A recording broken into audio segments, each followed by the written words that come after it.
I haven't given up on Holger Rune, and this is why you shouldn't either. Tennis fans around the world are starting to lose faith in the once promising young Norwegian tennis star Holger Rune. I found no cure for the sickness. Nothing here feels like home. Crowded streets, but I'm all alone. I found no cure for And you can't really blame him. I mean, this year alone, he has lost in either the first or second round of every single tournament he has played, other than the Australian Open, where he got to the quarterfinals but didn't get any farther. And he hasn't won a single title since 2023. He went from being top 4 in the world and one of the best players at any given moment when playing on hard court or clay court to being top 13 and regularly losing to people outside the top 50. I think we can all agree that's not great. But what do all those things have in common that I just described? All those negative aspects of Holger Rune and reasons why people might start doubting him? Well, they are really high expectations. Not having won a tournament title since 2023? What does that sound like? That sounds like doing something that most tennis players never even do. And that's only been like a year and a half. It's super impossible to consistently play at the highest level of tennis and not sometimes lose to a top 50 player or to a top 75 player who had a really good day. Yet people are looking at those things of Holger Rune and saying, man, he sucks now. So let's talk about the real reasons people are losing faith in Holger Rune. Because while his results haven't been amazing, they haven't been bad. But why does this mean that he can't be this or that anymore? Well, it's because of the incredibly high expectations. But why does a 21-year-old have incredibly high expectations? Who decided he was going to be, let me not get ahead of myself. I'm starting to describe the young tennis star dilemma. I just realized this is backwards. This is not going to work as well as I thought, but you get the point. The young tennis star dilemma. What is that?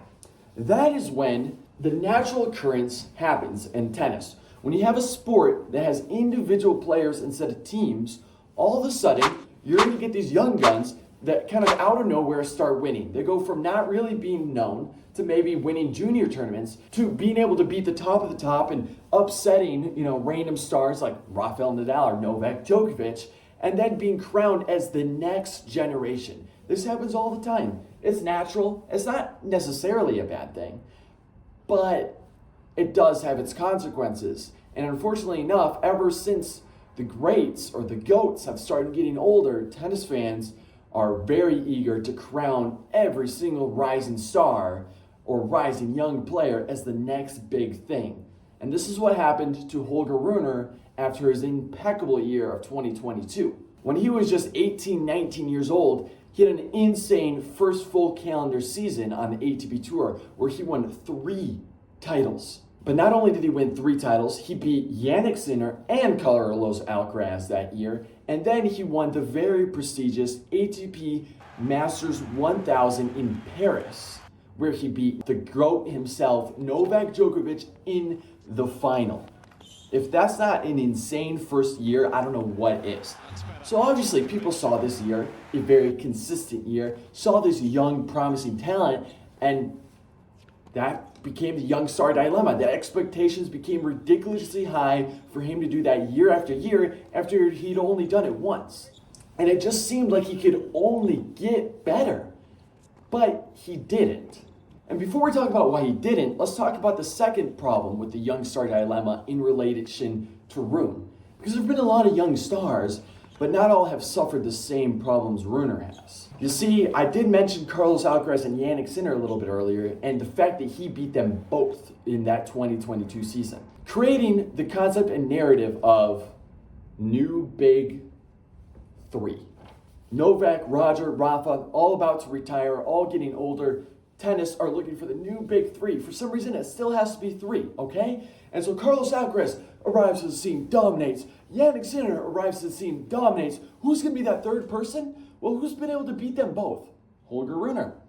So, without having even won a Grand Slam, without having done this or done that, he gets named as the third best of this new generation. And you can't even just blame the fans. He himself added this expectation onto himself. You can see in his ATP bio that a quote of him saying, I want to be like Alcaraz, I want us two to be the greats, just like Novak and Rafa, comparing himself to the greatest of all time at such a young age with so much to prove. So it's kind of both the fans' fault for putting this pressure and these expectations that are kind of unmeetable, and himself for embracing them and saying, look, I can do this, when in reality, who can really do that, right?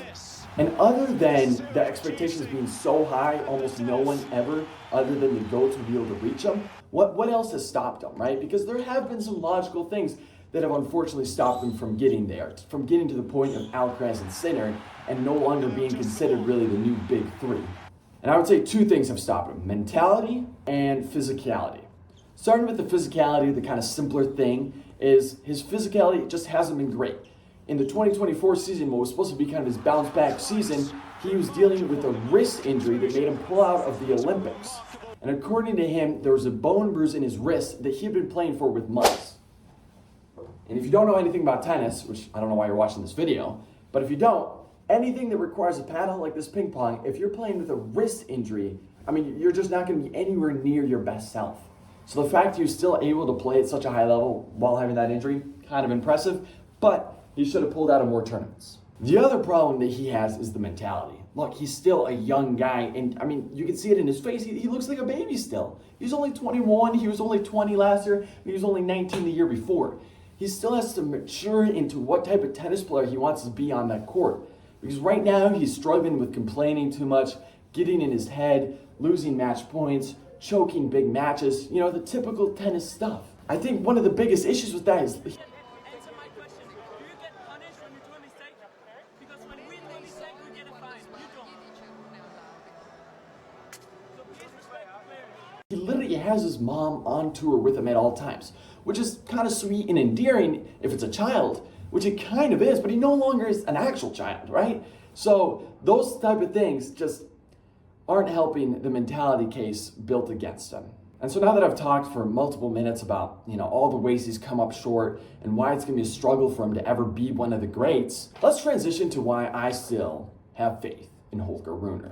Look, like I was mentioning earlier, he's still growing up. He just turned 21. He still has a lot of years left in him.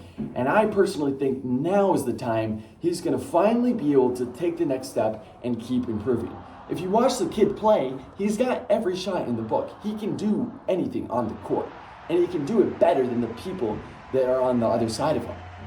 His struggles really are the physicality in Grand Slams where he can't really play 5 sets consistently, but those are the type of things he's been improving on. He's been getting stronger, he's been training, right? And then you look at the mentality side, but if you look at the causes, the roots of his struggles with his mental game on court, a lot of them can go back to the coach. And I don't want to blame a coach in a tennis sport where it's supposed to be about the player, not the coach. We can't ignore the fact that in the past few years, he has switched coaches way too many times. Which, guess what? That's something a young kid would do who's, you know, kind of giddy, doesn't know exactly what to expect, is rising up to the scene. And he's like, I want that coach. I want that coach. I lost one tournament. I don't want you anymore. You know what I mean? Like, that's a young person thing to do. But it seems like he's finally settling down. Settling in with a coach, settling in physically, getting in the gym. He doesn't look injured anymore. And so this is why I have faith in a guy who's already displayed that he can beat the best of the best. You know, the fact of the matter is he might be one of the only guys who can go out there and beat Jannik Sinner and Carlos Alcaraz. Okay? I kind of believe he might be, you know? Ben Shelton, my favorite player, right now he can't beat Carlos Alcaraz and Jannik Sinner. But a guy like Holger Rune, I think he can. So I think he's going to rise back up now that the expectations have kind of diminished and the noise around him is gone. Because at the end of the day, I think that what puts him above everyone else is his passion. This guy is treating when he's playing, where he's playing, and to get fans out there. He's out there grinding his butt off. He wants to be the top. He didn't compare himself to Nadal and Djokovic because he thought it was fun and funny. He did it because that's where he wants to be. okay? And you have to respect someone to have belief in himself like that at such a young age. And watch out for him at Roland Garros, watch out for him at the US Open, watch out for him at Paris at the end of the year. With no Jannik Sinner on tour, it might be Runer's tour. Let's find out. But don't lose faith in Holger Rune.